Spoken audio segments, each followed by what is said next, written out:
Lëni dy pyes, Zolile, ndjesi ndërpreva, se me të drejtë shtroni çështjen e anëtarësimit të Shqipërisë në Bashkimin Evropian, më konkretisht në ato që mund të konsiderohet në problematikat e arsimit dhe se çfarë duhet parë. Kam përshtypjen që një pjesë e familjeve apo qytetarëve të cilët e larguar nga vendi ynë, pikërisht këto problematika i kanë pasur në plan të parë, pra po shkojnë të shkollojnë fëmijët e mi jashtë që ata të kenë një mundësi më të mirë për të punësuar e të tjerë, pra është një sistem që në fakt është i lidhur edhe me sistemet e tjera, dhe ku flasim për shembull për punësimin.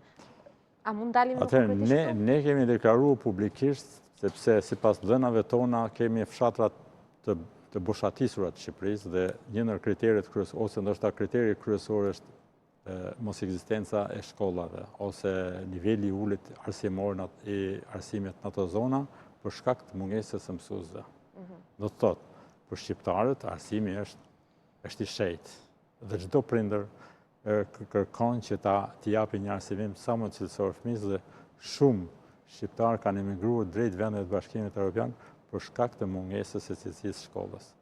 Sot, për shembull, kemi në shumë fshatra të Shqipërisë, në shumë fshatra të Shqipërisë, për shembull, kemi mbyllje shkollash, kemi kalimin me klasa kolektive, dhe djem sot ne nuk kemi një strategji. Jojnë akoma klasat kolektive? Patjetër, klasat kolektive do ekzistojnë.